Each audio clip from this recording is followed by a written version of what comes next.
Oh. Don't swear. I was told I didn't have to be here for 6 months, but apparently. That was 6 minutes. 6 minutes. All right, I call the meeting to order at 5:01. Call the roll. Director Baggerly, Here. Director Blatz, Here. Director Finch, Here. Director Felke, Here. Chair Pages. Here. All right, stand for the Pledge of Allegiance. Pledge allegiance. Of the United States of America, and to the republic for which it stands, one nation, under God, indivisible, with liberty and justice for all.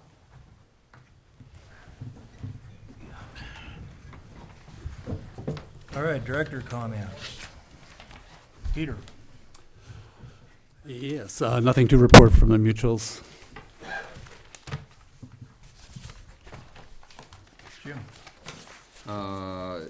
Ohio Water Conservation met and talked where the Water Conservation District, what we need to do in regards to the lawsuit. Right now, we're not in it in any way, shape, or form, and we're kind of, the thought is for now to stay on the sidelines, but we're gonna talk to a few more people, namely the county, in regards to the spreading grounds, or what's the more correct? San Antonio Creek Spreading Grounds Rehabilitation Project. Or infiltrate. Anyway, and then the other thing is, the Ohio Water Conservation District Emily and I will try and meet with John to talk about our administrative person and CC/Roberta and how that all comes together in the future. And so for a future, that might be on the agenda here in the future. Well, if you're going to be standing on the sidelines for the lawsuit, you may wind up in Toledo. Sidelines are getting pretty big. And that's what we're trying to figure out.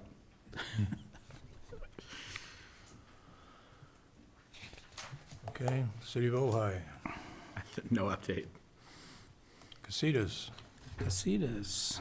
The lake is 41.4% full, which represents 98,636 acre feet.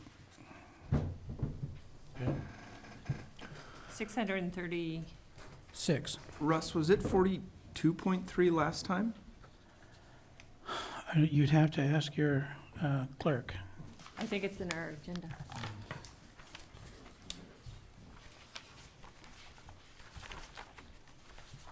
Oh, I remember, I didn't respond to the, that issue on the, Yeah. remember? Yeah. I did it much later in the meeting. It did get recorded. Well, of course, we have professionals here. Okay, And then Thank you. 99098. so it only dropped 0.3, Yeah. or 0.2. I have nothing to report. General manager comments? There's several today. In front of you are Form 700s that need to be filed annually for your office as board members, and I've completed one. They're kept in the office locally, is that correct? So, requirement, and usually is it the FPPC, I think it is? Yes. They have been known to go after directors that don't complete them, but it's kind of few and far between. They're usually more interested in going after you if you get gifts that you shouldn't be getting and things of that nature. But a couple people I want to introduce tonight. Out in the audience is Melissa Saltis.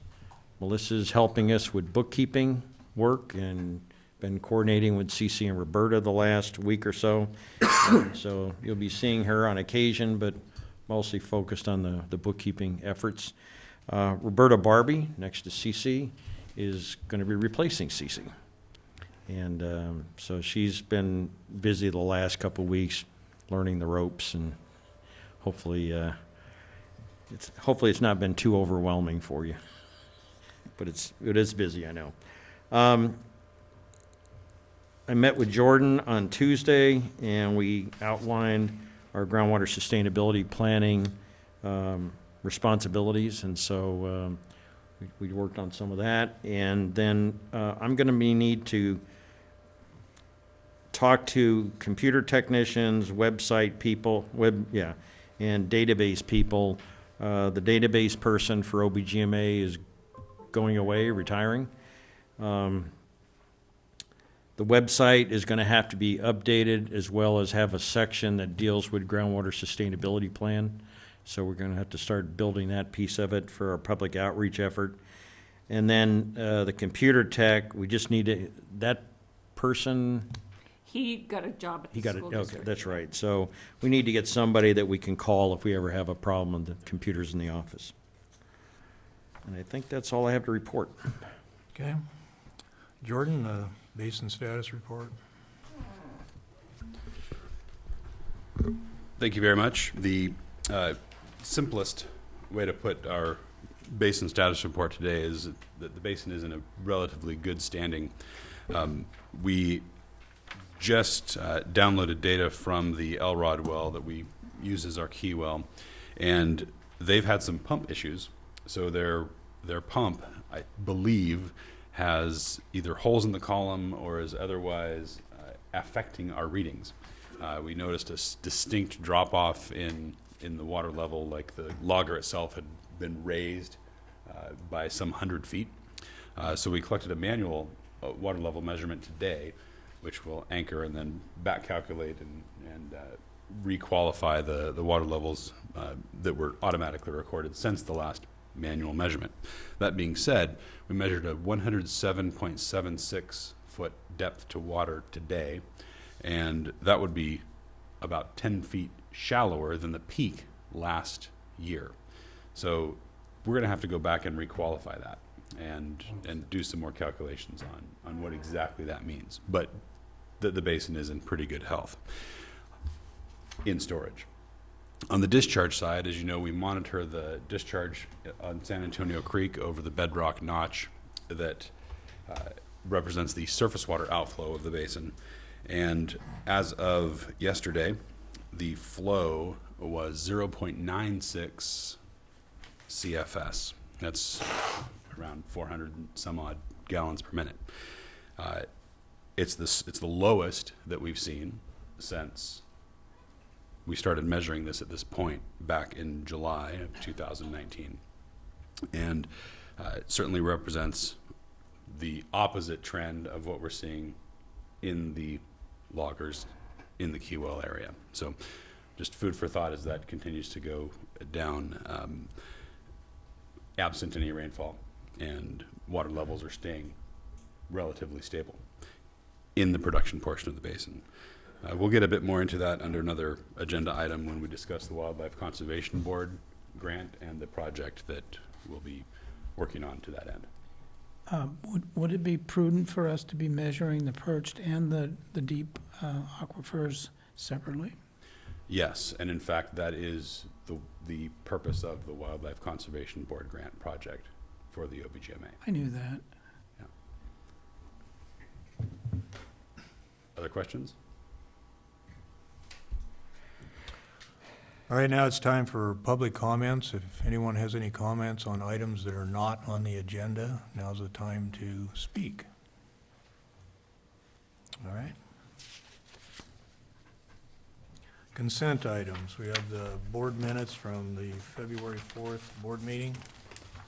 Without objection, I'll move that we receive and file. I didn't hear that.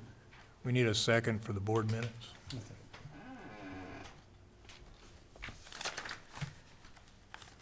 Director Baggerly? Yes. Director Blatz? Yes. Director Finch? Yes. Director Vilke? Yes. And Chair Hages? Yes. Okay, the next item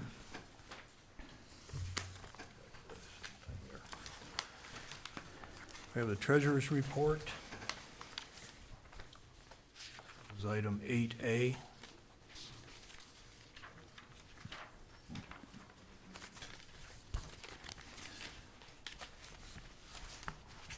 Any questions, comments?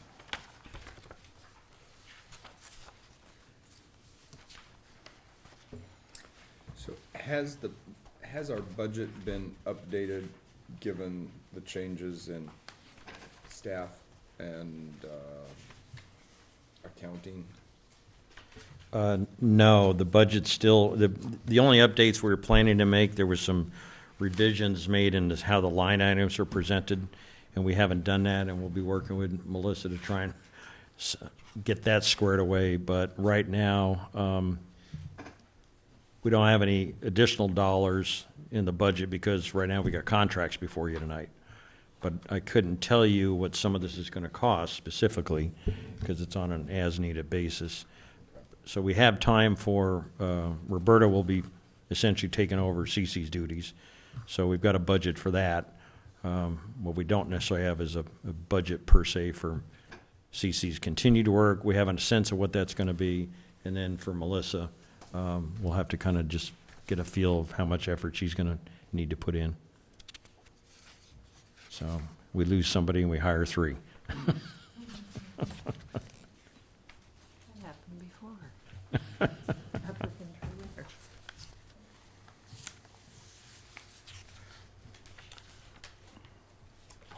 Do I have a motion to accept the treasurer's report? I so move.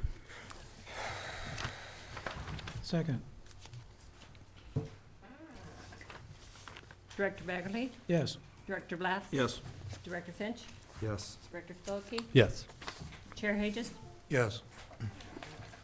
The next item is a well permit for Casitas Municipal Water District. Mike?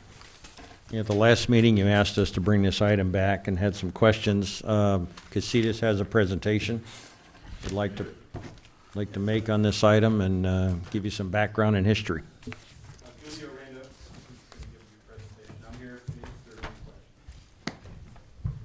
Hi, thank you for having us and including us on your agenda. I'm Julia Aranda, the engineering manager at Casitas.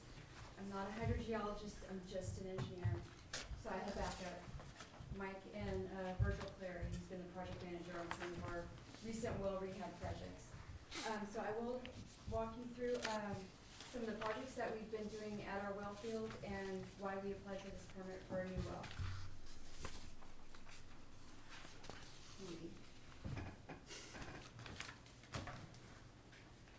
Do you need to point it at it? I don't know. Where's your Jordan? station where this is located?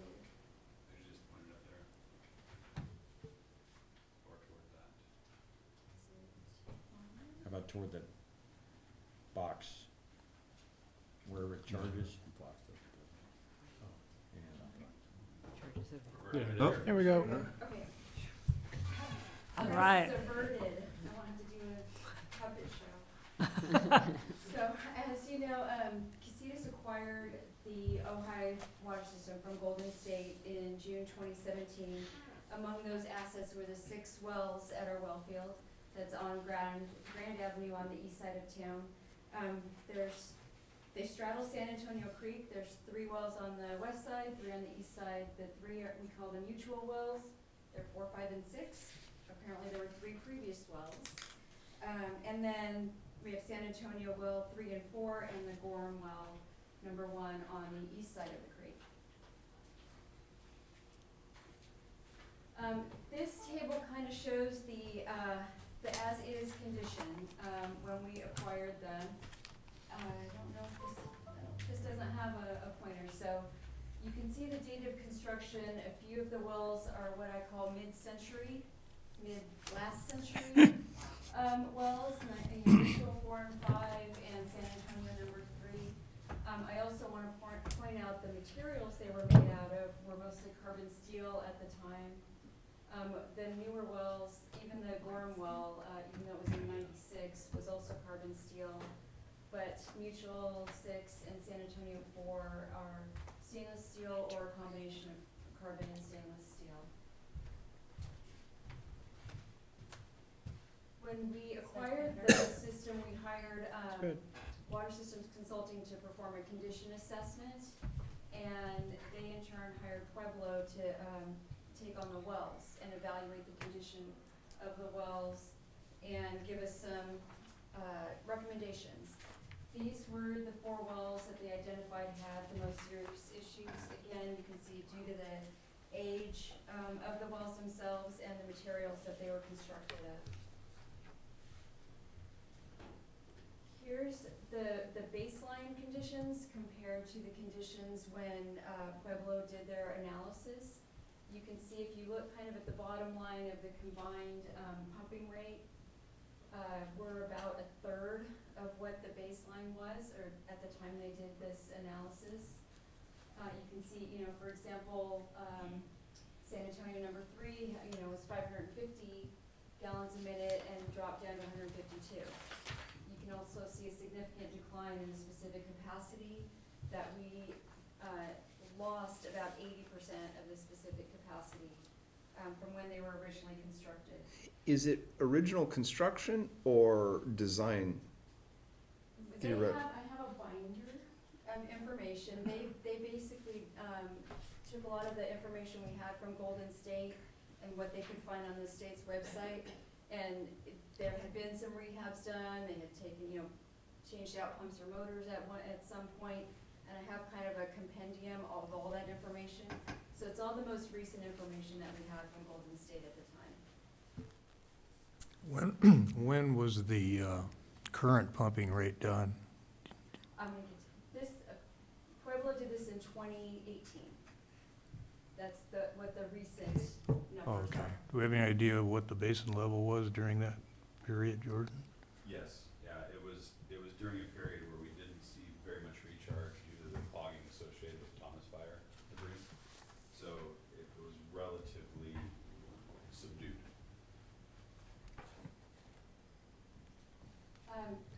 Based on this, we clearly saw a need to rehab the wells and restore the production, and they helped us prioritize which wells and what to do at each of those wells. We also had them perform an interference study because just looking at the siting of the wells, they do appear close together. The results of that showed that it still made sense to operate all of them. We get more out of that than if we shut one off. The interference wasn't enough to shut one of them off, basically. So we're still pumping all 6. Based on their recommendations, Virgil's been very busy out at the well field with different rehab projects. The Gorham well, Legend Pump came out starting in March of 2019. They replaced the column pipe with a portion of it with stainless steel, replaced the pump and the motor. We were able to get that from 239 gallons a minute to about 370. The Mutual number 4 well was also an upsize of the pump and motor, and we upsized the new column pipe from 2 inches to 4 inches. That one was successful also. We bumped that up from 76 gallons a minute to about 400. San Antonio number 4 is still in the process. They've done the video survey, chemical treatment, swabbing it, did a pump test. We've sized the pump and motor, and we're waiting for those to come in and get a date to install them. We don't have high hopes for that one because, again, it shows the diameter of the borehole and the casing are quite large. So we're hoping to get 200 gallons a minute out of that one. So what we're planning to do and why we're here today is we submitted an application for a new well, number 7, to replace our well number 5. That's the one that's kind of in the worst shape right now. We want to restore the capacity as much as we can of the overall well field, mainly to decrease the reliance on Lake Casitas. We can supply nearly all the needs of the Ojai water system with what we get from the well field, except during peak demand periods when we take it from the lake. These are some photos of the survey that was done for Mutual number 5. You can see if these were your arteries, you'd want to have them taken care of. It should look like that.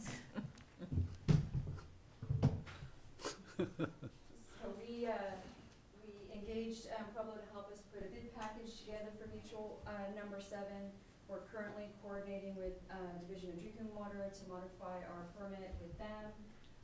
We did open bids, at the end of January. It's a really good bidding climate. We got 7 bids in. They ranged from $512,000 to $780,000. Unfortunately, we had to reject the $512,000 bid because they didn't meet our safety requirements, for their safety record. And, so we took the second low bid, $550,000.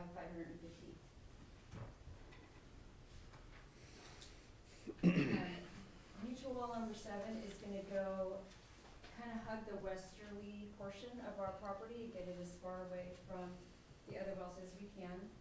That's the proposed location, and it's near one of our detention basins, up there just above it, so that we can, when we're starting it up, we can discharge that into that percolation pond. You know that percolation pond doesn't percolate, don't you? It's minimal, it's gonna be minimal Yeah. usage for, like you said, starting up the pumps. So once we get well number 7 permitted and get that drilled, the future work for next fiscal year is gonna include equipping it at the site work, the piping and electrical connections, all of that. We also have a project to optimize the pipelines there. There's a lot of spaghetti buried in the ground there. It's kind of a mess, as well as being old, you know, a lot of 4-inch cast iron, out there. So we have a whole separate project to, replace a lot of the piping that's buried, out at the well field, including new, pump to waste and, chlorine treatment pipelines. And then we're going to install variable frequency drives, at each of the wells also. And those, all of this work has been funded out of the CFD, out of the bond money that, was appropriated for the OHI system. And that's all we have. I was trying to put a lot of information into as few slides as So are you. I'm happy to answer any questions you might have. I have a question. What is the, you said that the wells can support the water needs for the Ojai portion of the system, that was the Golden State portion, except in peak demand. What is the current split between, how much of that high demand period of time is being needed to support the, yeah, so do you know what the percentage is roughly between well water? About 20%. I think we've been able to improve on that a little bit, maybe as much as only about 15%. So it's about 80-20 right now, and you're looking at, 80-20 is okay. fairly typical. I don't know how well Golden State did with the system. They didn't get to decide, the PUCs decided for them. It was, if you want to know, it was 2/3, 1/3.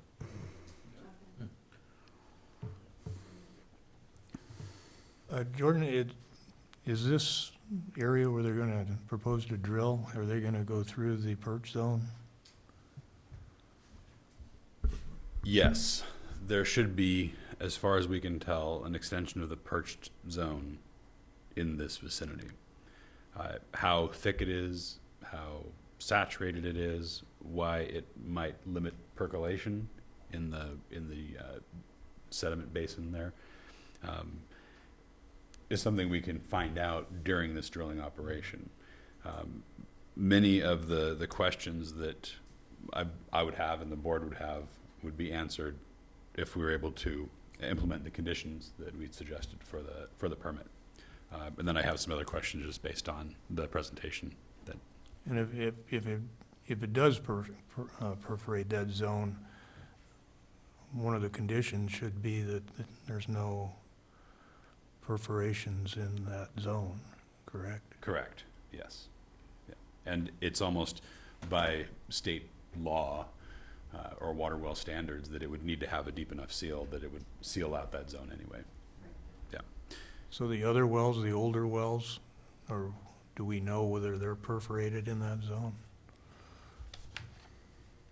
I would have to check my binder of information. Yeah, I think the cable tool wells likely have some communication, but over time and age, that can naturally seal. Most of the recent wells would have a relatively deep seal through that zone. Mostly with rust. What's the total full cost for the installation, getting everything up to, if the permit's approved, what's Casitas' total outlay of CFD money to spend on this thing? Just for this well? Yeah. Number 7? Well, that bid was. I saw it was about 520, and then I had engineering fee. Is that everything? No, that's just the contract for the well drilling. Yeah. And then, let's see, we had Pueblo help us with the design, I don't remember, or if you remember. And then we have a separate consultant who's working on the well equipping and site work portion of that. Probably, by the time we're all in, it's probably close to $1 million. Well, the engineering fee and the digging fee, I think, were over $1 million. It was like 700,000 and 500,000 on the slide. That was high and low, wasn't it? Oh, is that what it was? Maybe I misread it. High and low Yeah, bids. Was that the high estimate and the low estimate? Okay.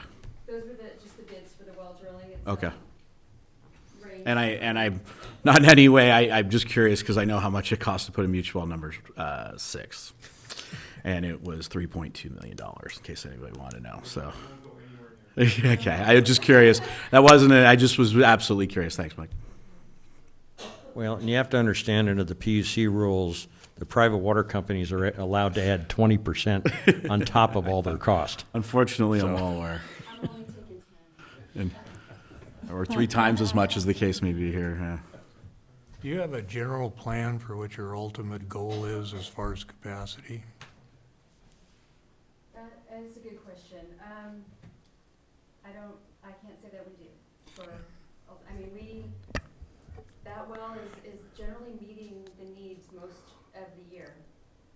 And so it's only if we needed a new well in addition to the ones we have, I feel like it would only come on during peak capacity, and that's, I guess we have to weigh the cost of that versus still relying on the lake and where the lake is at. If it's worthwhile to drill a 7th well and have that available for peak demands. I'd like to expand on that a little bit of question. I guess that raises the question I had, pumping scheme and current demands, and what's your intent? You going to pump all of the wells at the same time? Are you going to alternate them based on the demand? I mean, in peak demand period, do all the wells have to operate in order to satisfy, or do you keep something in reserve? Or Wish our operations I manager can was here. answer that. Okay. Yeah, it probably might be. We, Sure. Sure. It'll be on the. so, you bet. So part of what Pueblo did is we wanted to know, if there is interference, what to the extent of what these wells do. They're very close together, which is really something you normally don't do. This is a good location, it proved to be a good location. So they did testing and found that having all of the wells run all the time was the best scheme. That you could not get any benefit from having the wells, shutting certain ones off and working with the interference. That having them all run at the same time was the best scheme. So that is essentially what we do. And I would expect us to do the same here. Granted, we're expecting more capacity out of this well. You don't know what you're gonna get until actually it's drilled. I think Jordan can attest to that. You find out how good it is, but when it's done and developed. So I would expect if it really increases the capacity, overall capacity, yeah, we're gonna only run what we need to provide the demands that are needed. So if it's a really good well, we may not need to run all of them all the time. So certainly in the wintertime, we don't run them all the time. and I would think with your current pumping limitations, because of the condition of the wells, you're fighting to get something out of them anyways. It is. You Yeah. can see that one was showing 76, which the basin Yeah. was very low, but, the aquifer around those wells will start to calcify and have other things happen that floods that area. It's been in there for many years, many decades. Just eventually it's time to replace. As you've seen, they've replaced a well in 05 and 2012, the new one in 1996. So what was the baseline on number 5 that will be abandoned?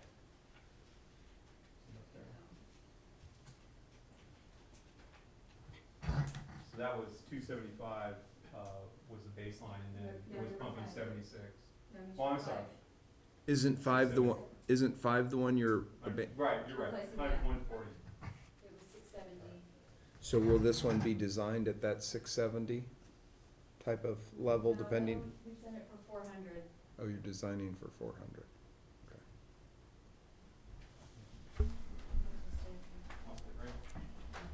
If I can ask a few questions. While the baseline slide is up, baseline, how was that determined? Was that just well brand new, maximum historic production rate, maximum efficiency, maximum capacity? The way this reads, it almost seems like a very rosy picture is painted for production at a baseline and a very grim, dark, recent capacity. And if I can preface this by just saying, I've watched 4 or 5 different consultants, engineers, drilling firms drill in this well field, including San Antonio and Ohio Mutual over the years. And everybody comes in with a new idea, and we're going to go deeper than anybody else. And guess what they find? Salt water at the bottom. Have to go back, seal off that lower portion, figure it out, what went wrong. They come in, it's going to be a 500 gallon per minute well. They drill in the spring. The water levels are shallow. It makes 490. They're feeling pretty good about themselves. By the time they go to put it online, how much does that well make in October? Significantly less. Recent. But then the baseline the baseline looks rosy if they're looking at it that way. So the question is, on the time of the baseline, when was that done, and when is recent? I wish Mike Burke was here, he would tell you exactly where Yep. the station Okay. was pulled. I'm guessing, looking at the huge number that's on there, that part was the pump test when it was, Brand new during 1952. whenever Right. it was, right? Yeah, So so- that is my expectation, looking at those numbers. Right. Like Gorham Well, number 1, 1,000, probably hasn't, never pumped 1,000 No. since 1996. So, Right. Just Yeah, I mean, these are well logs, from back. so they're basically on drillers' reports 1947. when Yeah, I mean, they were new. They found whatever historical information they could. So the decline of specific capacity is another grim-looking metric, and as someone who evaluates water wells, I find that to be somewhat misleading because it's something that is a product of saturated thickness of the aquifer. So when the aquifer is low and the saturated thickness is low, the specific capacity is also low, but then it can again return when the saturated thickness is high. What we found is is a better metric, and I hope your consultants did this, is to evaluate the efficiency of the well either via step testing or by the interference testing. If you have the interference testing, you know the amount of drawdown that one of these wells produces on itself and also the others. The more efficient the well is, it becomes a linear relationship between radius and drawdown from those observation wells. And if that intersects a linear point at the production well, it's 100% efficient. If the drawdown is 3 or 4 times that, you're looking at a 30 to 20% efficient well. So that's one of the metrics that tends to be better, and it's immaterial of saturated thickness. It's strictly the well efficiency.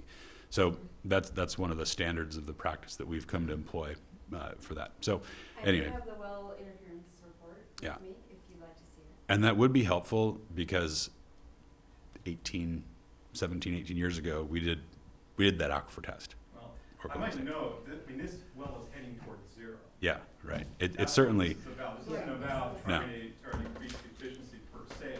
We're worried about this well heading towards 0. good. And I think that's the reason for the replacement. Yeah, yeah. And let me be perfectly clear. Let me be perfectly clear. True. Thank you. I love the leakage. It's great. I fully support a replacement of this well from an energy efficient standpoint, from a new opportunities for this basin to learn, for this agency and all of us as scientists to learn more about the basin. Even though there's a lot of straws in that area, it's an opportunity for us to learn more about what's going on. So I think that to that end, the well depth, I don't think I heard mentioned. Are we It's gonna be similar to what we have at 600. 600. 600? So you're perforating That's what they did on the last one, wasn't it? They went deep and then backed up. On many of the cycles, it's been, let's drill deeper than anybody else. Let's go to 900 feet. Let's go to 800. But good. So the lesson's been learned. That's good to hear. 500 GPM at an optimal baseline condition with a relatively full aquifer. But wasn't the one, and I don't know, when I look up on the screen, wasn't the one that was just drilled on the Mutual side that was done by the Bakersfield company? Mutual 6, yeah, that was the one that they drilled deep and then backed up. I mean, and I think it was in that 600 range. I just check your, Deeper than that. was it? Yeah. And It's where, not at 900 right now. I mean, they backed up. It's at 600 now. okay, This says 660. okay. Because they did the same thing at Gorham, the same thing at San Antonio 4, and the same thing at Mutual 6. And John's trying to look that up right now. Yeah. one for 4 is They not have it and bad they were putting it if in. you're going to try for a strike. So that's good. Let's see, what was my other question? Oh, who was the low bidder that you guys found? Zim, So Bakersfield. The same well, the same guys. as. that's the Yeah. one that we're awarding it to. Yeah, that's who drilled your last one too. Yeah, Zim is the family name is Zimmerer, as you know. They have Zim Industries that, when the favorability is high, they work the municipal projects. But When that's it's low, then they how go Bakersfield Casitas Well is and deal. Pump. Same guy, same crews. Hang it all, but this doesn't, it's not broken by pause. Are there any other questions? I don't know, do you have any? No, I'm gonna make a motion if there aren't. Any other questions? I think the only other ones are, have you discussed or reviewed the conditions that we suggested, Yes. or for clarification, and Can we? address those? Conditions? Have you not seen them? They're in the agenda. Oh, I don't have the whole agenda package. Here, I'll give this to you. Here's one. You don't have to dig. There are 8 conditions that we suggested, and really more just to, and hopefully many of them are already in the specification package. We haven't seen that. But it's, from our perspective, it's for an opportunity to really learn more about the basin and the field and its operation. Is it 8 or 7? So I put through 7. Mr. Mundy added an 8th, but that's sort of been answered already during this presentation. What was it? I'll read the 8 just for the interest and record. Number 8 was to provide information on old well capacity versus expected new well capacity. We've heard that very, very clearly tonight. The 7 that we suggested was that we would like to allow OBGMA staff and/or consultants to review and retain drill cuttings. 2 would be notify and allow OBGMA staff and consultants to review and witness geophysical logs and retain copies in real time. Number 3, if aquifer isolation zone tests are to be conducted, allow OBGMA staff and consultants to review, design, and sample water, obtain water levels, et cetera, sort of in parallel with Zim and the consulting team. 4, allow OBGMA staff and consultants to review and comment to well design prior to construction, just as an opportunity to have eyes on that. Number 5, we requested a compression section to be installed in production well casing below the annular seal. And the reason for that is not so much to accommodate anticipated subsidence, but it's something that could be used as a metric to monitor subsidence. In places where subsidence occurs, where the water levels drop and/or raise, and the wells react like compression sections or pistons, it allows us an opportunity to conduct a video survey, see where the top of that compression section was on installation, and 20 feet below the next joint. As the ground subsides, that would then compress, and it goes from 20 feet to 19.2 or 19.1 or 18 in places in like the Central Valley or where subsidence is a real issue. Here, where we don't see that as much, it'd be a great opportunity to prove and demonstrate a subsurface lack of subsidence with a compression section. It's a relatively small insurance policy, but it gives us an opportunity to really address one of the sustainable management criteria and avoid the demonstrate a lack of undesirable results in real time, underground, in the basin, within the aquifer, in compliance with SGMA. So there was that. A video survey after construction, as I mentioned, it's a good baseline that's probably already going to be happening. And then we'd like for the opportunity to have an OBGMA data logger in one of the sounding ports, camera ports of the well. So those are the 7 conditions that we came up with. Okay. You have another? Well, now that Jordan's gone through them, so a video survey after construction, just videoing it? Yes. Now there probably is a line item for that in the bid package. It's fairly common. I'd say standard practice. We just want to make sure we had eyes on that and would receive a copy of it. I actually have trouble with some of these things from OBGMA. It seems like we're stepping over the line and getting, especially, I don't mind reviewing, that seems innocuous, but comment on well design prior to construction, I don't think OBGMA should step into that. I think that's I just don't, I want to leave it with them and they can blame themselves on anything. You know, I do not want to, I have no, reviewing is, that's a good, I'm all for the reviews. That seems like sharing information that's innocuous, but. I mean, and we're a public agency, Yeah. so all of our information like this can be requested at any time. But I take exception with the comment on a well design prior to construction. Then you want to strike 4? Number 4? I'd just strike comment to consultants to review, fine, but not and comment. Yeah, we don't want them to blame us for getting 100 gallons a minute. If we give it a thumbs up, right, yeah. I have no Trying to tell you where the idea. saltwater was. I've never heard of compression section, and I've never put a compression section in any well, and so I don't know.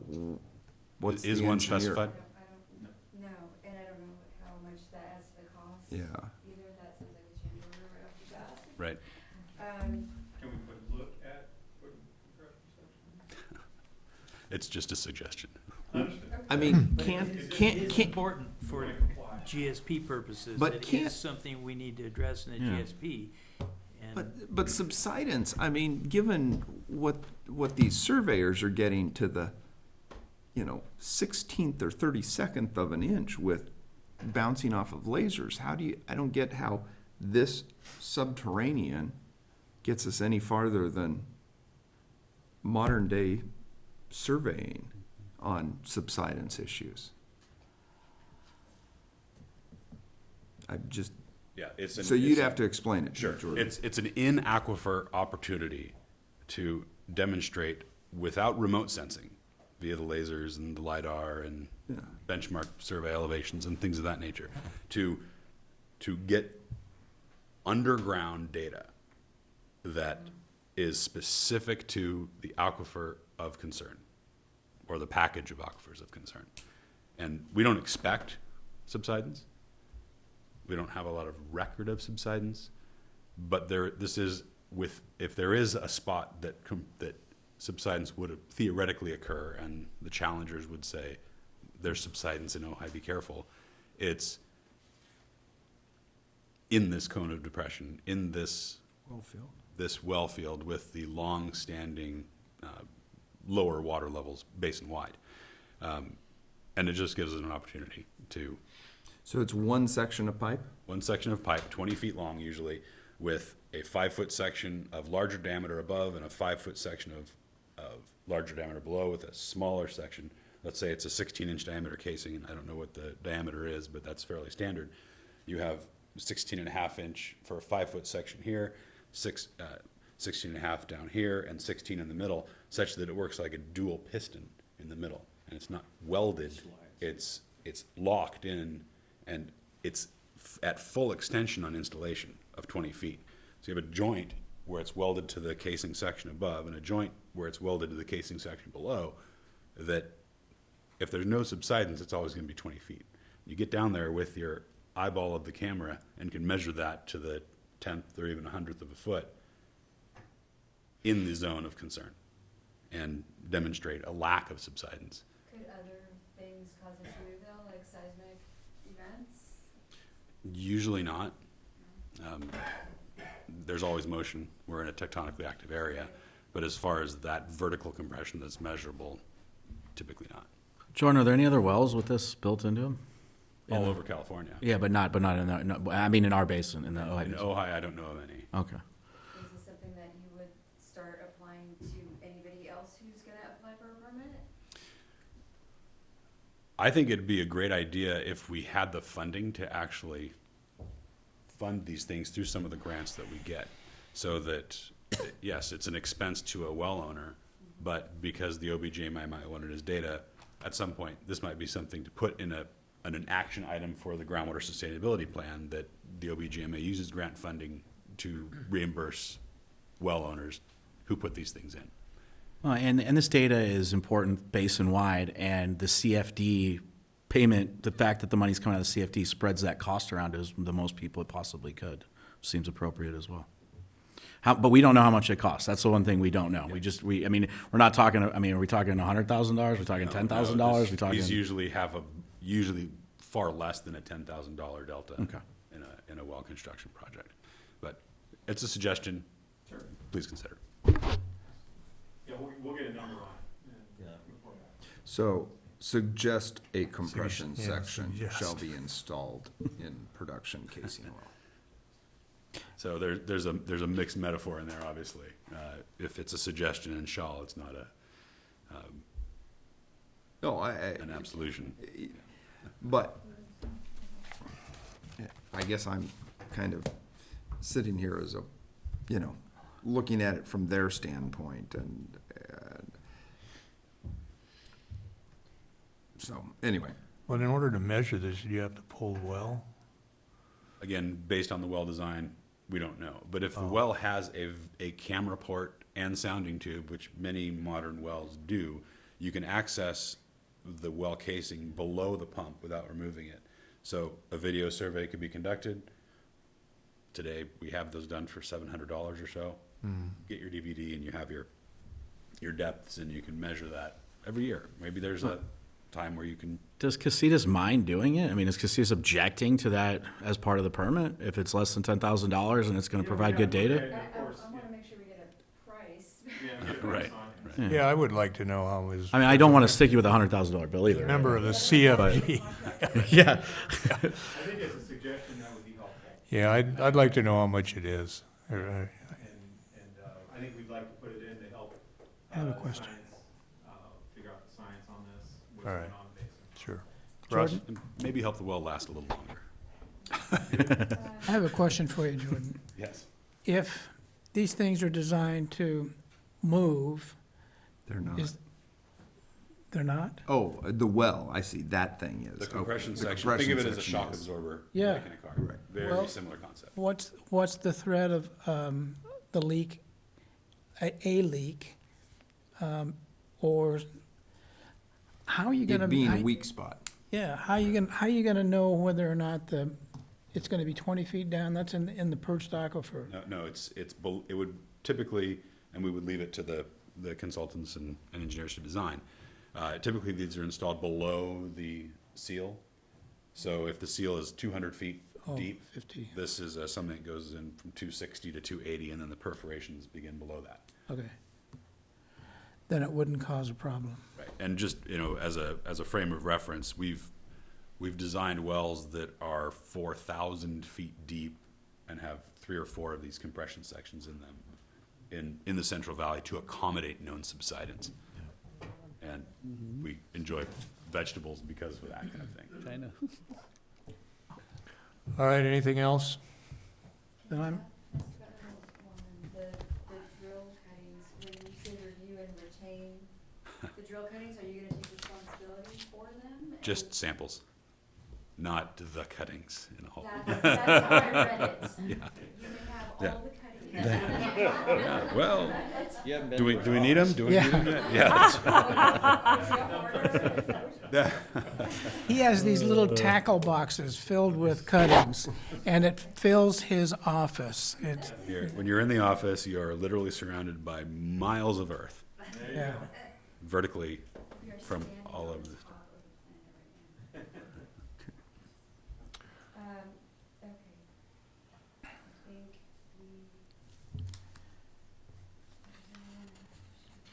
Well, these are suggestions.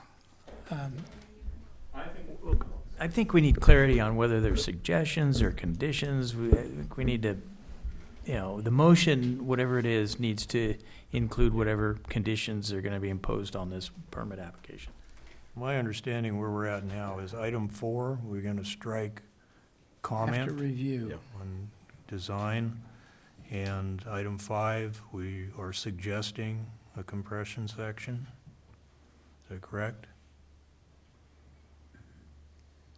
Were there any other modifications? Strike the word shall in 5 and just make it a suggestion. Yeah. And thank you for the clarification on retained samples. Yes. Just a question, would you want to add the word like consider suggesting?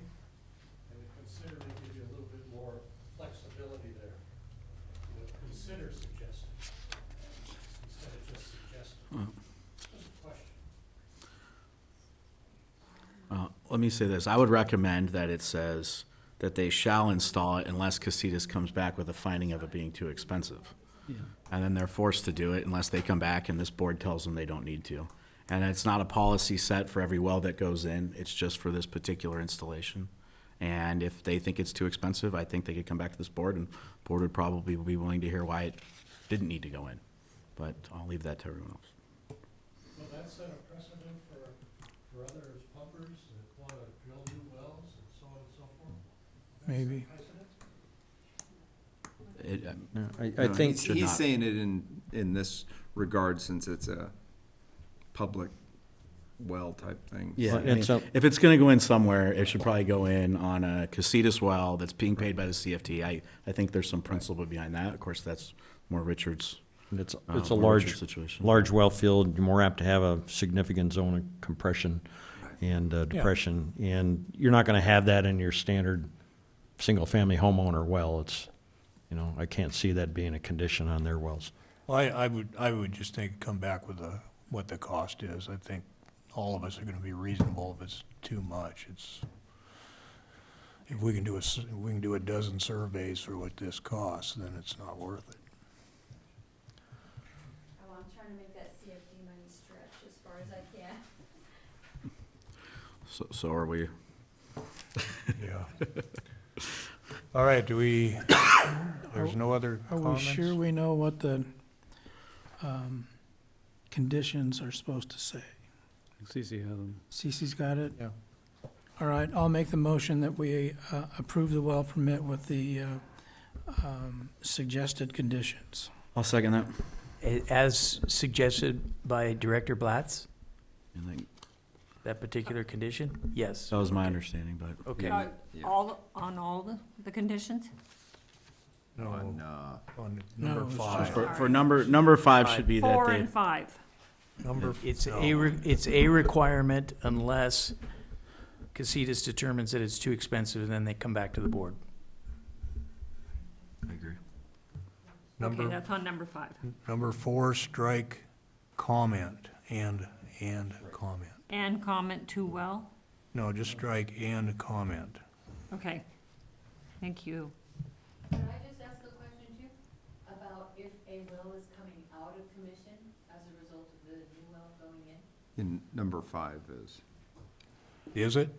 Neutral 5, yeah. You're gonna, yes. Well, are you gonna continue to use it the best of it until it's dead, or are you gonna, because I didn't think you were gonna cap it in concrete or anything. I thought you were gonna use it until it's no longer viable, but it sounds like it's still viable. Yeah, I mean, I think there's an email actually in here from Martin Feeney, talks about that exact thing, that we'll use it in emergencies only.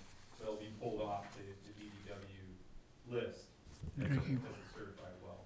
So if we need an emergency, we can contact the DDW and get them No. Yeah. Yeah, if the well will still be able to pump. Hey, if it's still got some life in it, might as well let it live. Right. Yeah. And we probably know, we do report our pumping quarterly to this board, so. All right, we have a motion and a second. Who was the I second? seconded it. Oh, I thought I heard. I seconded it. Oh, yeah, I did. I didn't hear it either. I mean, full circle getting to approve a well after all the nonsense we went through to own these wells. Director Baggerly, Yes. Director Blath, Yes.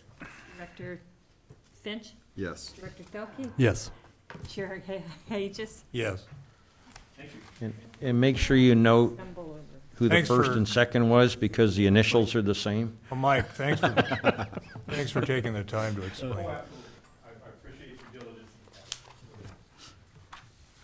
So are And you gonna have to put up the sound, are you putting up the sound wall when you drill? Yes. Can you put that around the pickleball court? Give it a chance. Sorry, I have this seat in another part. Julia, you can call me at any time if you have any questions, or Mike, thank you. Appreciate it. Thanks. Yeah, well, it's typically something you do? CC does? Okay. Or, yeah, well, Now the trouble is, We'll there's a take care change in. yeah, bear with us. We'll get it.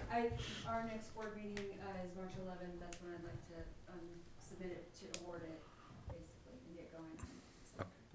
Well, do you have to get back on that information first? or- Pardon me? No, No, okay. it's an option, basically. And just for full disclosure, Julia has worked for me in the past, just so you know. I've actually Well, worked if- for her, If we're with her. disclosing everything, about she works for me now. Yeah.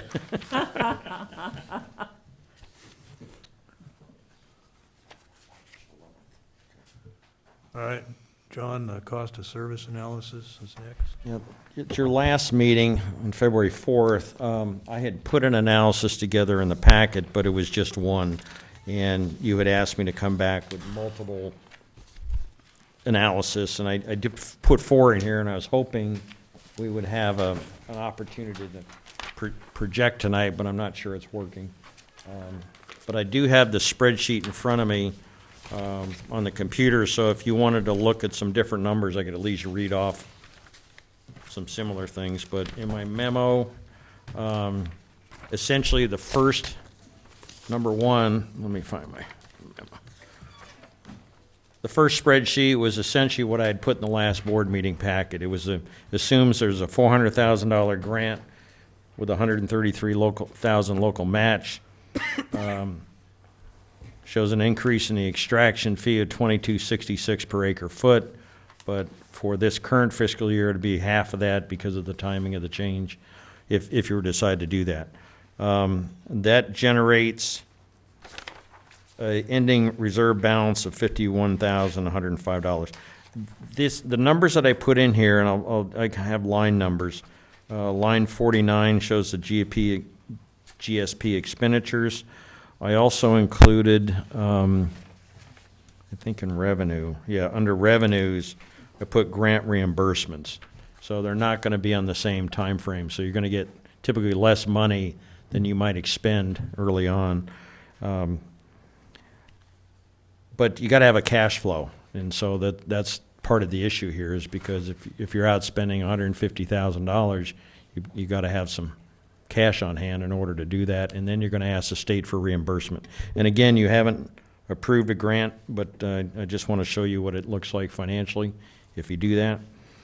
So if you look at line 65, that really shows you what your fund balance is, or reserve balance, with an increase in the extraction charge in each of those years.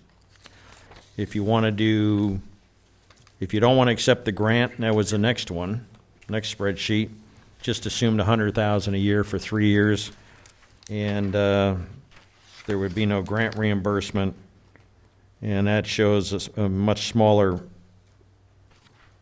reserve balance at the end of each year, but it does show a $25 per acre foot extraction fee in line 68, and you'd have to do that for all those years. And at some point, if you didn't want to keep it up, you can certainly back it off, but But at least for over a 5-year period, you need to do something. The analysis in 3 assumes the full grant with just a lower extraction charge, so you do the 1133 per acre foot on top of the 25, and you do that for 5 years, and you get down to about $32,000. It'd be this year, assuming the grant monies are spent, and then you'd end up at about $95,000 in year 5. And then number 4 was just putting $25 an acre foot in additional for the first 3 years, and then $10 for the next 2. So these types, and I don't know if the board wants some additional numbers.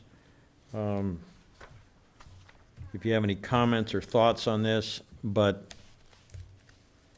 the grant's certainly going to wag the tail on this dog if that's what happens, because we've got a big cash flow. Quite frankly, I don't see how we're going to spend that amount of money. It's not like we're starting from scratch. We've got a lot of history with this agency, and you've authorized the model to be updated. Jordan and I met, like I said, Tuesday. We've outlined who's going to be doing what. There will be some consultant assistance on the website, on the bookkeeping, because we're going to have to set up for the grants if that's what happens. We'll need public outreach assistance. And so you're going to have to spend some money. It's just a question of how much. Richard? Yes. Question.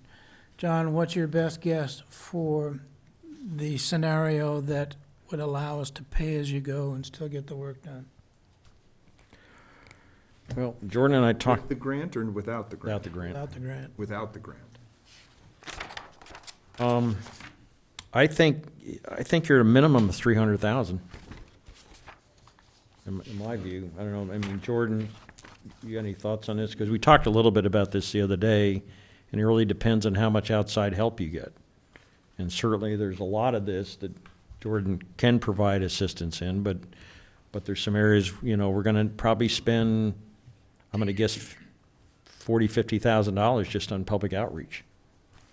By the time we have meetings and we print stuff and we get a website updated, and so, any thoughts, Jordan?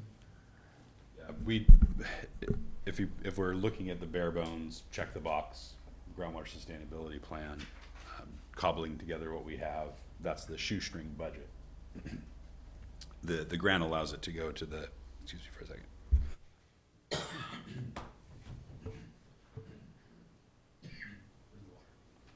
No, this time.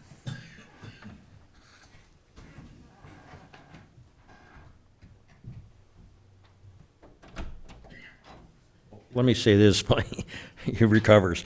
If you get the grant, it's $400,000 in your pocket, but you got to shell out $135,000. Now, that doesn't mean we're going to spend it all, but if you don't do the grant, possibly spend $300,000 without anything coming back. And so you'll be $165,000 more than you would have been under the grant, because you're going to spend, the $300,000, and then $135,000 you'd had to spend anyways. But so if you don't get the grant, you're at least going to be probably $150,000 to $200,000 out of your pocket that you wouldn't have had to on the grant. When will we know? I don't know. I'm going to give them a call. They have sent us an email and have published a list of those agencies that are, they're going to recommend the grants. I don't know what that process is. We're top on the list because we've never received money before. And so we should be hearing something fairly quickly. They know this process is not going away. We've got to get this filed by January of 2022. And so we need to get this going. I'll call and find out, and then I'll let the board know what we hear from the state and as far as their process and timing. One of the things that, I question is whether or not our standard operating costs are gonna remain flat during this period. I mean, we have other issues that we may have to deal with. And then there's implementation of the plan and administration of the plan, so I can see some of those costs going up, at Yeah, least and some. I didn't do anything more than just kind of adding 2% per year to the standard operating cost. But yes, I would agree with Director Hages. You're going to see additional costs go up. I'm spending more time right now Yeah. just dealing with things.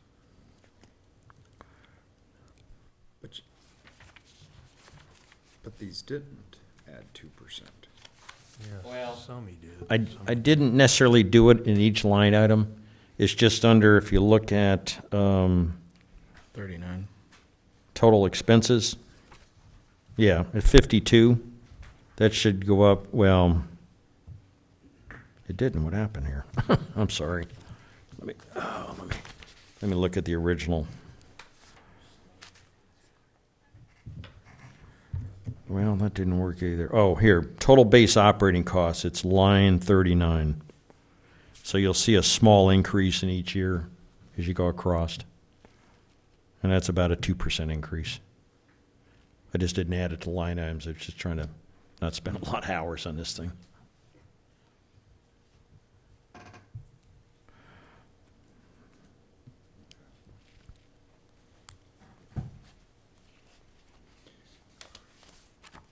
How long will it take us to implement a increase? Depends on how much effort we put into it. Certainly under the Prop 213 process that we did follow the last time.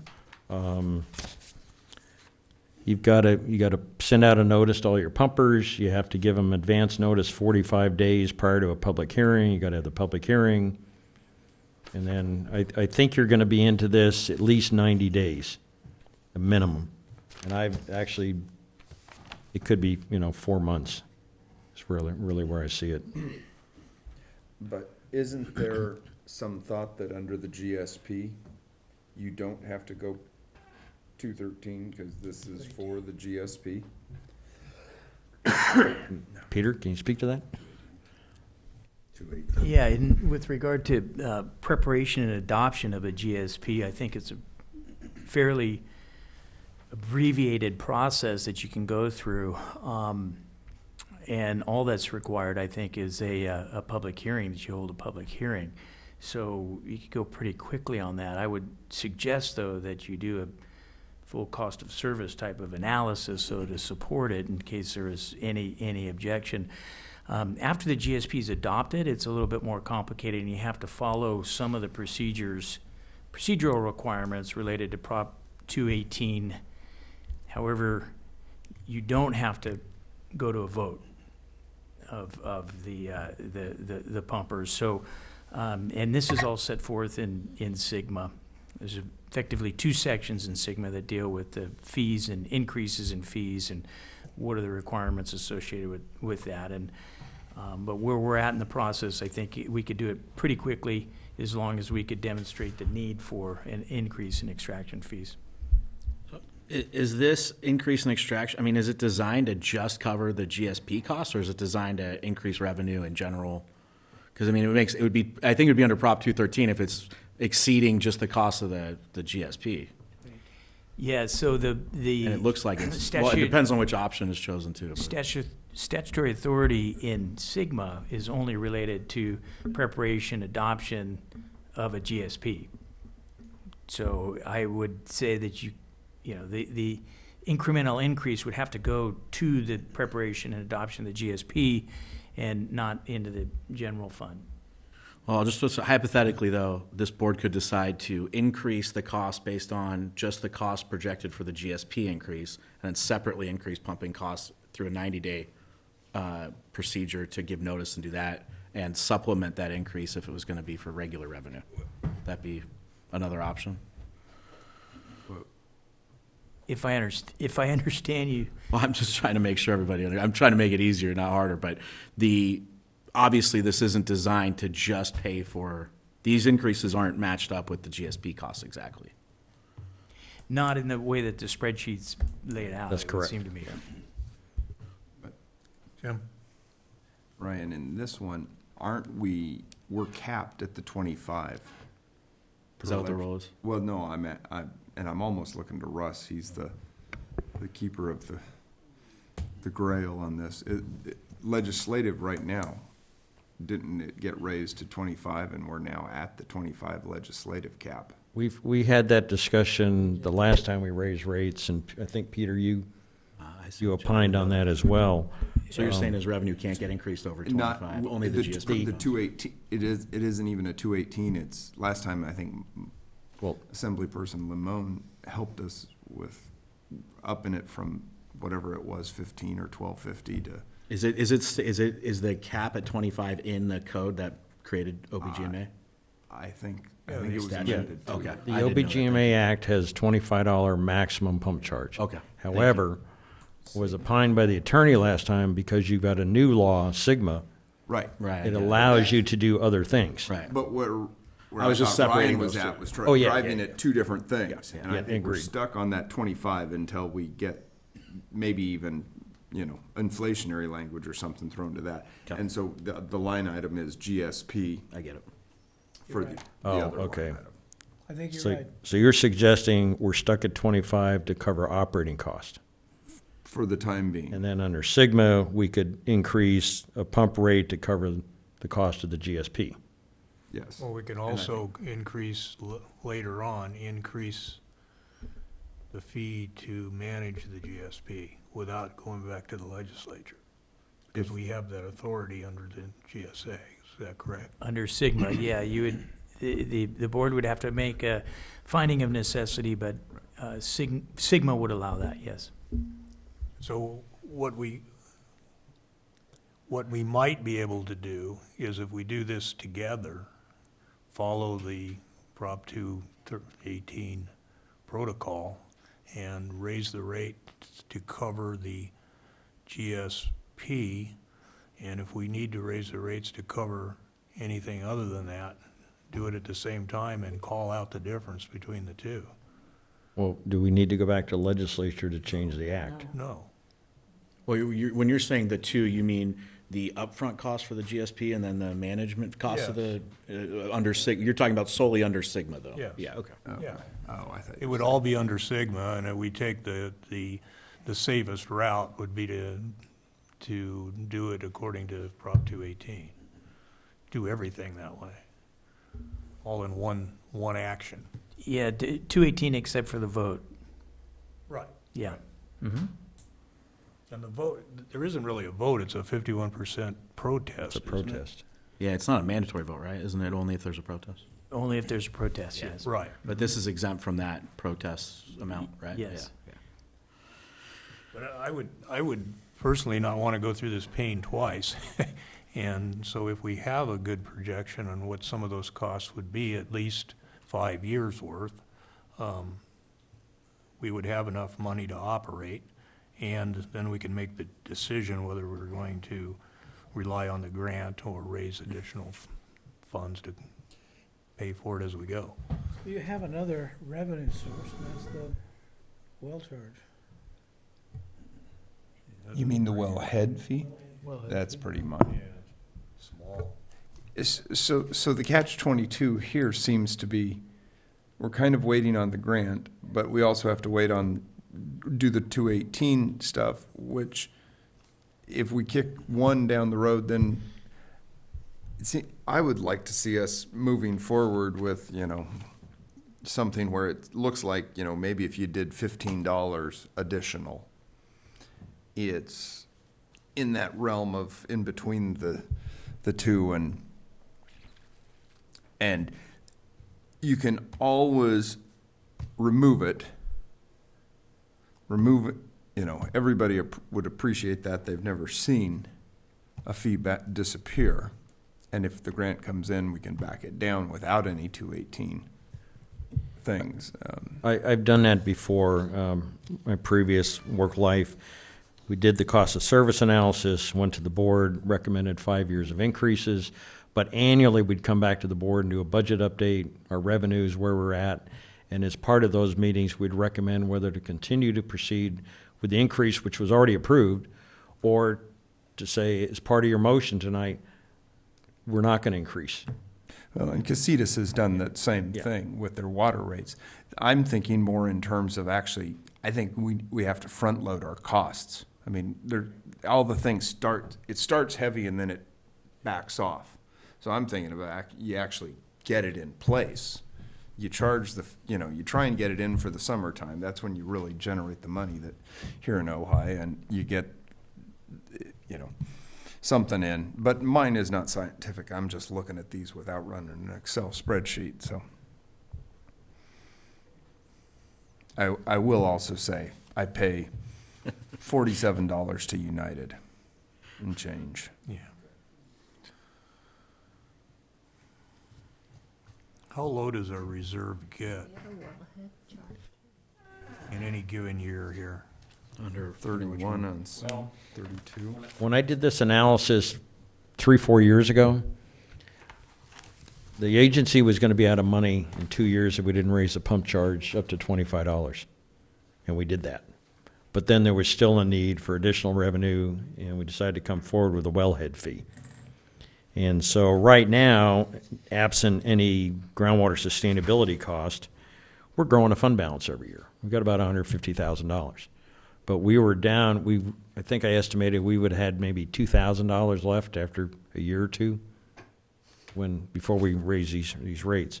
Well, then, It just depends on what you want to charge a fee. If you go in at $25, you're going to cover most of the scenarios. If you go in at $15, I still think you're going to be okay, but I have one scenario here, it's number 3. Now, that is your grant funding, but it shows an extraction fee increase of $11.33. And you get down under this model, $32,000 is your lowest fund balance in this current fiscal year, but. well, it may be here, but I think what would be helpful is if we had our annual operating budget and annual revenues based on the current extraction charges, and then what our reserve balance will be each year of our standard operating account. Treat it as 2 accounts. And that's typically what's in your board packets every month. Yeah, and then take a Okay. look at what the GSP is gonna cost, what Okay. added revenue is needed to fund that. Operating. And what our cash balance would be each year to, have enough cash flow in order to continue. That way we could separate our operating expenses from this GSP development. All right. Do you understand? It's actually just going back to my previous spreadsheet Yeah, and updating it, and but I think that way we'll know whether we have enough in our regular operating budget to continue with some rate of inflation. okay. And we can clearly show people that are gonna have to pay this pump charge that this money is used for this GSP. Okay. And it'll have a beginning and an end. Hopefully. Yeah, because if we go through a 218 process, we need to know our numbers before we send out a mailer to all the pumpers, because you have to tell them what the costs are going to be. But we don't have to do And that. we don't do that yet. But, Yeah. so I need to do these analysis and get it to you so you can take a look I at think it. Jim's right. I think the quicker we get this done, ready to go, maybe we'll know about the grant in time, but if it's ready to go, it shouldn't take us more than 60 days to implement, I wouldn't think. Well, you got a couple more months before I'm gone for a month. Yeah. So I'll be here March and April, but I'm gone May 9th through June 2nd. Well, when's it gonna get hot? That's the real question, right? Yeah. August. Today, Yeah, today, right? Today was the first day of the summer, the way it was? 87 in Oxnard. Crazy, right?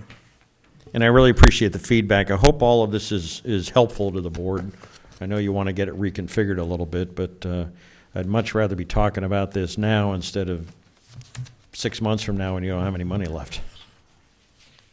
Yeah, because we're already spending money, so, And I'll account for the additional expenses that we're asking you to approve tonight, those kind of things. And so I'll set it up separately for GSP and with operating, I'll set it up for operating alone, revenue and expenses. Okay.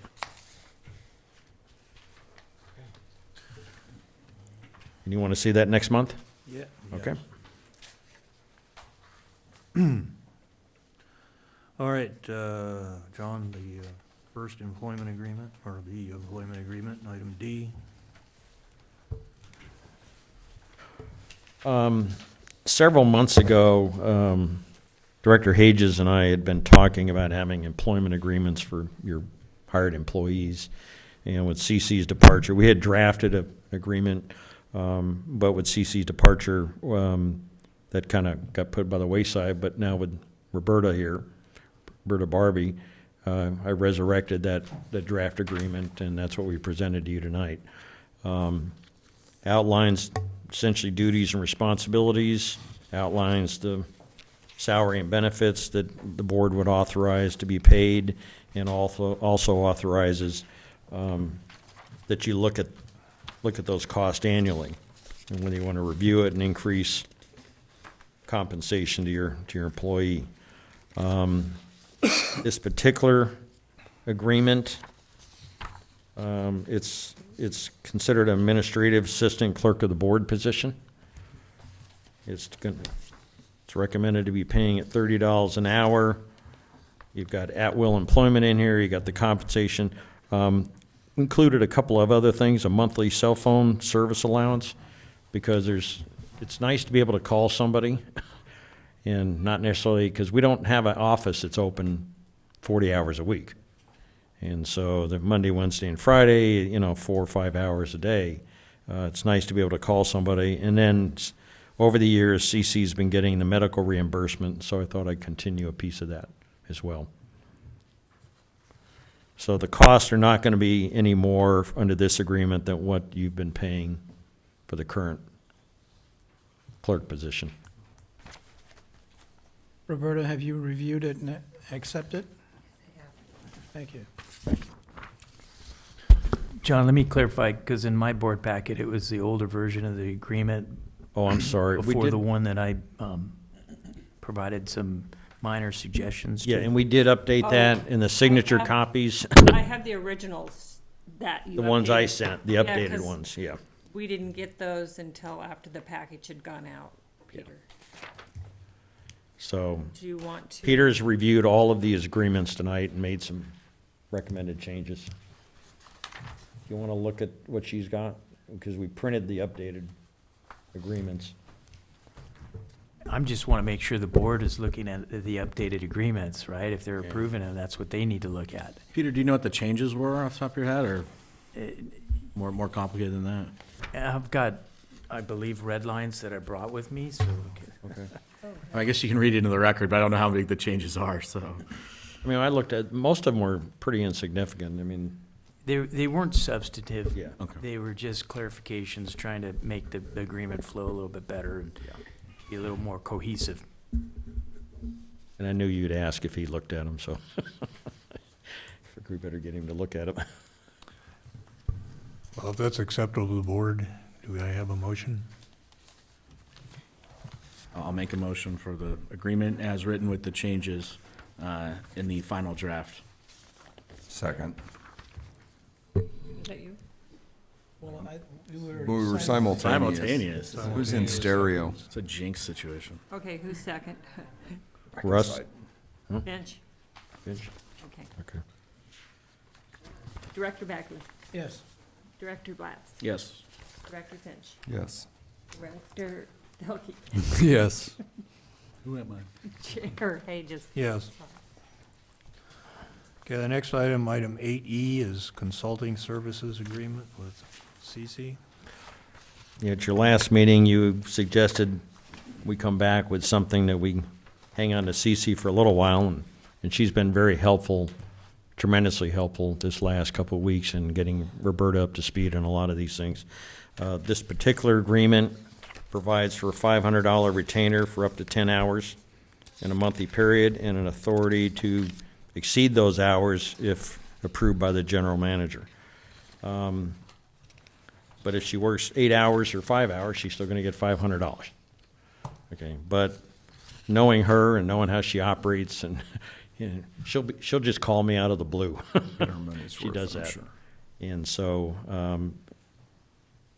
Mr. Candy did look at this as well, and we have updated agreements in the file.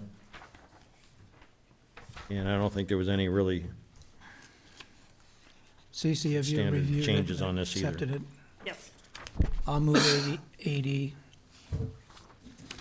I'll second 8E. Director Bagley? Yes. Director Blatz? Yes. Director Finch? Yes. Director Telke? Yes. Chair Pages? Yes. Who seconded? All right, the next is item 8F. I don't know. Who seconded? I'm sorry. I did.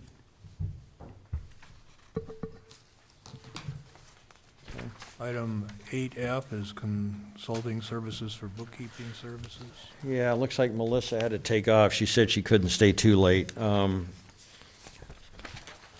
Director Hages and I had met with a gentleman who was a CPA, semi-retired, I believe. But with Cece's departure and all the things that she's done, and having an opportunity to step back and look at some of what's been done over the years and whether we need to change it and whether we need to keep what we've had, the CPA had recommended a bookkeeper, and so we're asking you to approve an agreement tonight to hire Melissa Saltis as a part-time bookkeeper. She's already been in, actually, the last week or so, working closely with CC and Roberta, understanding the database, understanding the extraction statements, understanding QuickBooks. And as I was informed just yesterday or the day before, she's already making some changes in programming QuickBooks to provide some of these reports that CC has done over the years and through a spreadsheet or through a word processing. So, I'll move 8F. and this has been, I'll second it. Keep it going. Why break the mold? and it was reviewed by Mr. Candy as well. Director Bagley? Yes. Director Blatz? Yes. Director Finch? Yes. Director Telke? Yes. Chair Pages? Yes. Thank you. Thanks, John. I know that was a lot of work. Well, the good thing is I already had a lot of models already together because the two consultant services agreement were essentially taken after, used from mine. Yeah. So I was able to update those and modify them as necessary. But it's all good. It's things that have to be done. Just gotta, Okay, the next item is item 8G.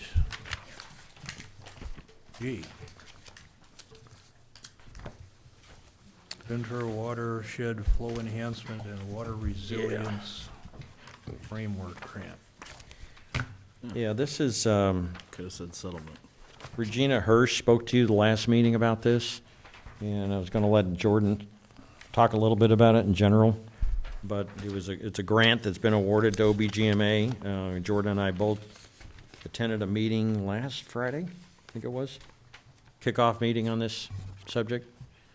And with that, I'll turn it over to you about what we're doing. Okay, this is the frequently referred to Wildlife Conservation Board grant. It's awarded by the state agency to officially to the Ventura County Resource Conservation District. They're the ones who will administer the grant and disperse funds through a dozen or so entities, of which OBGMA is one.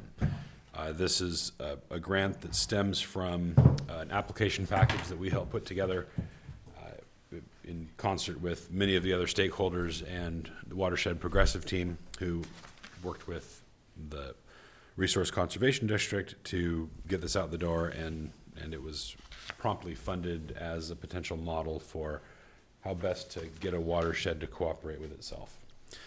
And in this case, the OBGMA has what is project number 10, as what has become the Ventura Watershed Flow Enhancement and Water Resiliency Framework. And for this project, it's really an opportunity for us to effectively drill a depth-specific discrete monitoring well in the southern portion of the basin, log it, monitor the quality, monitor the quantity of water, and correlate that to stream flow in San Antonio Creek, effectively proving out this perched aquifer system with data in the area of discharge, not necessarily where it's recharging, not where it's already escaped the basin, but right in the middle. So there's about a dozen line items that I'd like to just read off here that are really the outline of the scope. The baseline stream flow monitoring we're conducting monthly. That will continue, and in fact, the past year of that monitoring is either reimbursable or counts towards the match that is required for this funding. A second task is the site selection and preliminary design of the depth discrete monitoring well, trying to figure out how far away we can be from existing wells, existing data points, so there's not a conduit issue or affect of the perched system by deeper zones. Another task is the interface with a landowner where we would put this well. The city might have an excavation and encroachment permit that would be given to the OBGMA to effectively never own the well, but put it in and have access to it. Now, that's probably the best way to do it. You can put it in the street. Doesn't take any otherwise usable space. You only get 4.25 square miles to land it, though. It's in the city. So. Yeah. So we're in good shape there. There are other partners. The school district has offered some space and others, but it might be just simplest to go through the city, and we'll talk about that. Permitting, CEQA categorically exempt, most likely. There'll be a certification of that. County well permitting, relatively simple, and hopefully we can get an OBGMA permit for the monitoring well itself. There's a well drilling specification and bid solicitation, thinking that's going to happen by May 2020. The actual drilling, well design, and construction in June to July of 2020. Surveying the wellhead that July as well. And then we start monitoring the quality and quantity of the groundwater.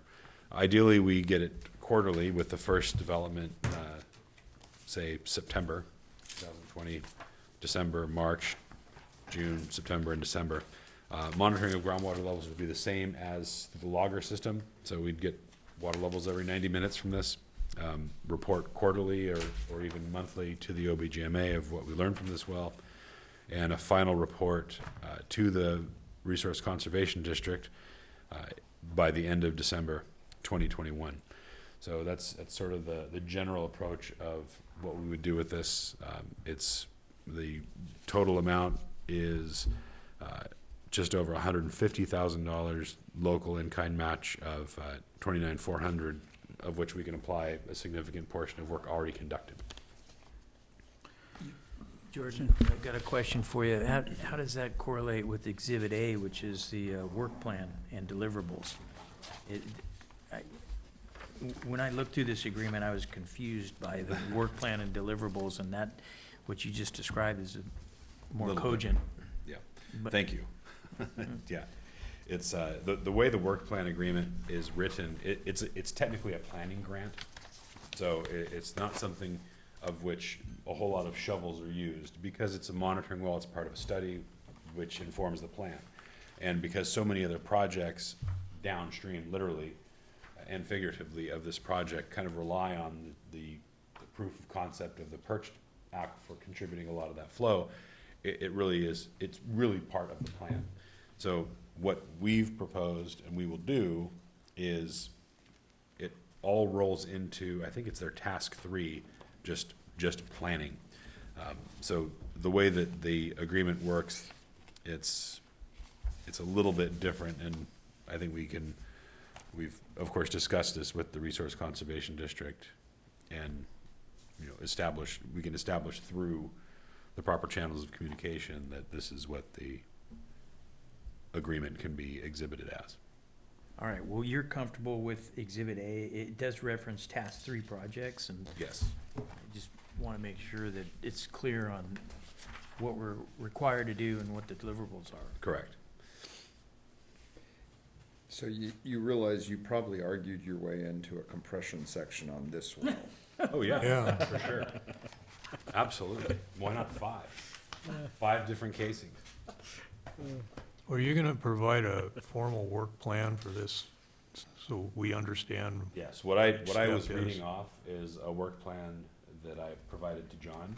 Okay. So you have that. I didn't make it into this package, but it is something that, you know, we can certainly reify and give more meat on those bones. Okay. Happy to report on every new bit of information that comes along. I have a question. On the first page of the agreement, if you go down to the paragraph below invoicing and reporting, second sentence down at the far right, I believe that should read as well as supporting documentation instead of and. And I hope that you'll be able to pick and choose what type of insurance. On page 2, we actually need, we don't have a fleet of automobiles, so B is a bit expensive for us, right? So you get to pick and choose which insurance we have to have. Well, fortunately, the things like automobile liability insurance is not required if no employee or other individual acting for a consultant Right. does any traveling and performing work. So Okay. the idea being that driving on public roads with normal insurance, we would charge for travel time or mileage under the grant. And that's Exactly. the way it works for quite a few of the grants that we're working on.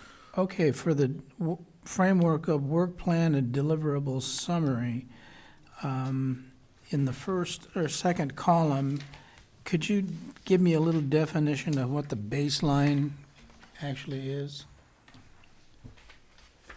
Are you on table? Yeah, the table. Exhibit A. Exhibit A. So part of what they're calling the baseline in this is, what are things like today? Before the Wildlife Conservation Board and in-stream flow benefits are realized. So the idea being, for example, how much water is flowing out of the Ojai Basin today? As we sit here, there's just under 1 CFS, as we reported earlier tonight. That baseline condition is something that,